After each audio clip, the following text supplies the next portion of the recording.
සමනලියක් වගේ හරි ලස්සනට අපි දකින සමනලී ෆොන්සේකා අද අපට ඉන්න විශේෂයෙන්ම අපේ පරම්පරාවේ අති දක්ෂ සුරූපී තරුණ කලාශිල්පිනියක්.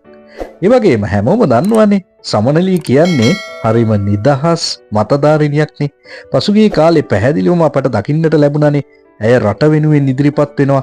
අදූෂිත දේශපාලනයක් රට තුල ගොඩනැගීම වෙනුවෙන් තමන්ගේ නිදහස් අදහස් බය නැතුව ඉදිරිපත් කළානේ. සමනලීගේ සිනමා ගමන් මඟ පිළිබඳව කතා කළොත් ඇවිල්ලෙන සුළුයි සිනමා පටය, එතකොට ප්‍රේමය නම් මම මේ සඳහන් කරන්නේ ඇය රංගපෑ විශේෂ චිත්‍රපට කිහිපයක්. මෝටර් බයිසිකල්, තව සූස්ති, මේ චිත්‍රපටවල ඇය ඉතා දක්ෂ රංගනයන්හි නිරත වුණා, සම්මානිත වුණා ඒ වෙනුවෙන්. ඉතින් කෙටි චිත්‍රපට කිහිපයකත් ඇගේ රංගන ප්‍රතිභාව ඉතා විශේෂ ලෙස දැකලා තියෙනවා. මේ කාරණාවත් අනිවාර්යෙන්ම කියන්නට ඕනේ. සමනලී නිරන්තරයෙන් ඔය ටෙලිනාට්‍ය තුල අපට දකින්නට ලැබෙන්නේ නැහැ.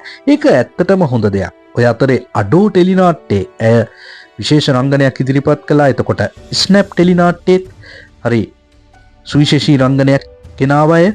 ඉතින් ඇය සතු තවත් කලා ප්‍රතිභාවක් තියෙනවානේ විශේෂ.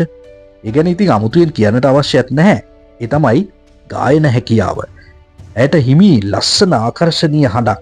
ඉතින් විශේෂයෙන් ආචාර්ය විශාරද නන්දා මාලිනියගේ ගීත වර්තමානයට ඇය ශේෂ කරන ඒ ආකාරය හරි විශිෂ්ටයි. ඒ වගේම අපේ ප්‍රවීණ ගායක ගායිකාවන්ගේ ස්වභාවිත ගීත විවිධ රූපවාහිනී වැඩසටහන් වල දැකලා තියෙනවා.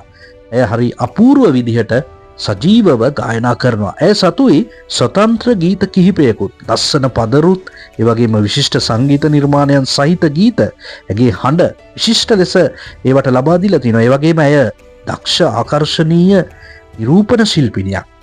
තව දෙයක් අනිවාර්යෙන්ම කියන්නට ඕනේ.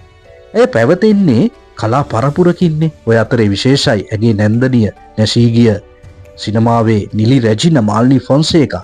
හැබැයි ඇය කිසිවිටකත් ආරම්භයේ සිටම අද දක්වාත් ඒ මත යැපුණු කලා ශිල්පිනියක් නෙමේ. ඇයට තියෙන්නේ බොහොම නිදහස් විවෘත ගමන් මගක් කලා ශේෂ්ත්‍රයේ. ඒක ඇත්තටම අගය කළ යුතු දෙයක්.